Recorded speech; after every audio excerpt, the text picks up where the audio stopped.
Bonjour à tous, on se retrouve pour une nouvelle position avec ici le trait pour les blancs. C'est un milieu de partie, il n'y a pas eu beaucoup d'échanges, un cavalier a été échangé et un pion aussi, c'est tout. Et donc on est vraiment fin de l'ouverture, début du milieu de partie et on remarque un avantage net pour les blancs, hein. Déjà position gagnante, hein, clairement, puisque toutes les pièces sont développées et sont bien placées. Pourquoi déjà le cavalier, on voit bien centralisé, qui risque pas d'être attaqué tout de suite. La colonne ouverte pour la tour ici, avec la dame devant, le fou qui a des soucis, hein, le fou qui bon, qui n'est pas encore cloué, parce que le fou de case noire n'a pas bougé ici encore, mais ça ne saurait tarder. Un pion très avancé ici qui prend beaucoup d'espace, hein, et une dame bien engagée déjà en direction du roi noir. Toutes les pièces blanches sont bien placées. Le fou blanc, alors évidemment, il est sur la diagonale ici, protège le roi, mais en même temps, il pourrait très vite arriver pour créer des menaces, hein. Bien sûr, il serait quand même un peu mieux sur cette diagonale, mais il risque d'arriver assez rapidement dessus. Maintenant, il faut concrétiser avec les blancs. Il y a certainement plusieurs coups possibles pour en finir, mais le coup le plus décisif, voilà, va être joué bien sûr dans la partie, hein, avec une combinaison. Alors, on remarque une case forte ici pour le cavalier, donc on pourrait simplement bouger le fou pour libérer la colonne de la tour tout en contrôlant cette case. Donc en F4, le fou, ou éventuellement G5 pour essayer de s'échanger contre le fou noir.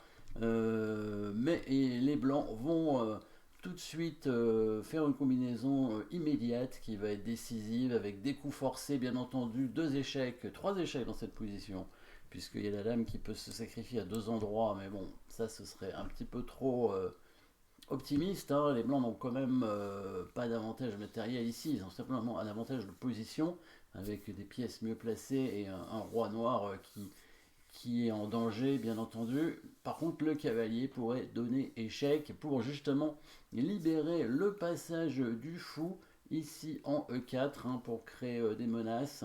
Cavalier F6. Alors, s'il prend avec le pion, donc l'idée serait d'amener le fou, mais pas tout de suite, parce que sinon le pion pourrait bloquer en F5, donc il échange. Il prendrait le pion en F6 d'abord, et ensuite il amènerait le fou en E4. Regardons ça avec le cavalier ici. Alors, les noirs sont pas obligés de prendre avec le pion, ils sont obligés de prendre, hein, sinon c'est mat. On H7 avec la dame protégée par le cavalier, évidemment. Donc il est obligé de prendre le cavalier. Alors il pourrait prendre du fou, mais évidemment l'échange ici n'est pas bon pour les noirs, hein, puisque maintenant s'il prend le pion, il a tout simplement ce coup de fou, hein, comme on a dit. L'attaque ici, en plus ce fou maintenant est perdu, hein, le fou n'est pas protégé, donc la tour va pouvoir prendre le fou et les blancs gagnent une pièce, tout en gardant évidemment des chances d'attaque, hein. Bon, les noirs peuvent échanger les dames peut-être en mettant leur dame en G6, mais la finale est gagnante, hein, bien sûr, avec une pièce de plus. Les pièces blanches sont trop fortes. Alors, donc, du coup, il va prendre avec le pion, logique. S'il peut pas prendre avec le fou, il prend avec le pion. Alors, à remarquer qu'ici, bon, de toute façon, les noirs sont perdus, parce que s'il peut pas prendre ce pion avec la dame, prendre avec le pion lui permet pas de se sauver, hein, puisque il y a le fou qui va arriver en H6 avec la menace sur la tour, mais surtout la menace de bâton de cou, hein, évidemment. Et bien sûr, le coup de pion en G6, hein, est possible, mais là aussi, il va perdre sa pièce, hein. La dame peut venir en H6 pour menacer mat, et quand la dame va prendre, le fou arrive en G5 comme prévu pour gagner le fou en D7. Alors fou C3, il y avait peut-être le coup cavalier D4 qui sauvait, mais on pourrait envisager de prendre le cavalier pour éliminer le défenseur avant de mettre le fou en C3. Ce serait malin, mais bon, là il y a tellement de choses qui gagnent, c'est pas la peine. Donc il prend avec le pion, bien sûr. Là, on va pas tout de suite mettre le fou en E4, parce que sinon il va pousser en F5 et il va bloquer le fou. Donc évidemment, on prend d'abord le pion pour s'en débarrasser, bloquer du coup le pion F5, F7 maintenant, et au prochain coup on pourra faire fou E4, hein. Le fou en plus en E7 est attaqué, il va être un peu obligé de prendre la fou E4 menace mat, en H7, il n'y a pas beaucoup de choix avec les noirs, hein. Pour éviter le mat, il est obligé de mettre sa tour ici. Alors, continuons avec les blancs. Dame prend H7, roi F8, forcé. Et là, nouvelle petite combinaison, mais c'est logique, hein, parce que l'attaque blanche est extrêmement puissante, avec la dame très avancée, les deux fous qui peuvent arriver à tout moment. Donc ici, le roi noir peut se cacher, hein, pour l'instant. Donc sur fou H6, il y a roi E7 qui résiste. Donc ici, on va faire un dégagement d'espace, avec aussi un coup forcé, mais pas un échec. Une menace de mat, dégagement d'espace. Ici, vous l'avez trouvé avec le coup fou G6. Et oui, s'il prend le fou, mais là c'est bien mat avec le fou qui arrive en H6. Hein, fou G7 et dame prend G7 mat.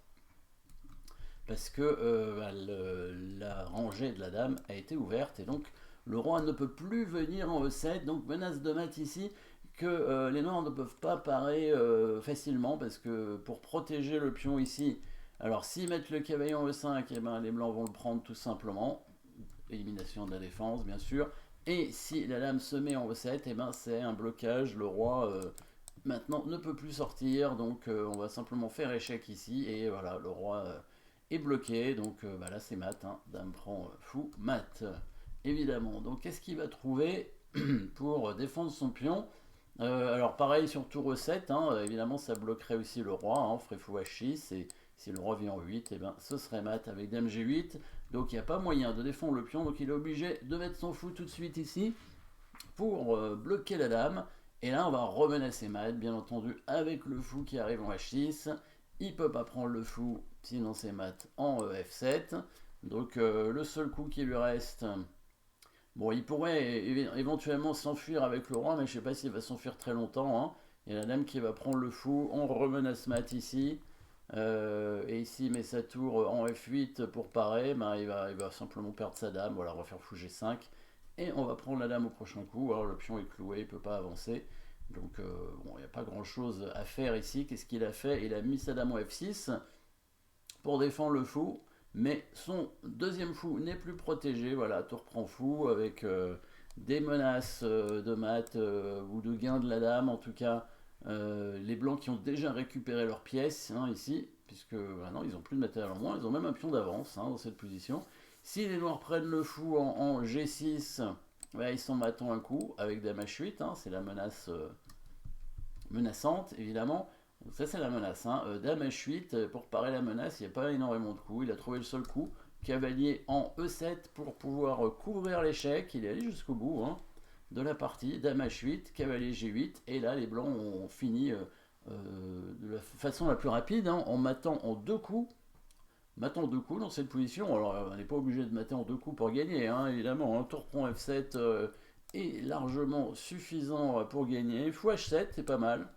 Fou H7, c'est presque maton de coups à mon avis, parce que fou H7, il y a menace dame prend G8, peut-être c'est imparable, peut-être c'est maton de coups, fou H7 aussi, hein. Ça a l'air d'être un bon coup. On voit pas trop... Ah si, il y a dame prend F2 échec qui permet d'éviter le maton de coups, et évidemment, donc là maton de coups, ça veut dire coup forcé, que des échecs, puisque sinon les noirs vont sacrifier leur dame pour retarder d'un coup. Alors évidemment, ça n'a pas d'importance, bien sûr, qu'on maton quand deux coups ou en trois coups, ça revient au même. Mais là, on va dire qu'on cherche un maton de coups, et vous l'avez trouvé probablement avec une destruction de la défense, et on va jouer sur le clouage. Et oui, dame prend G7 ici.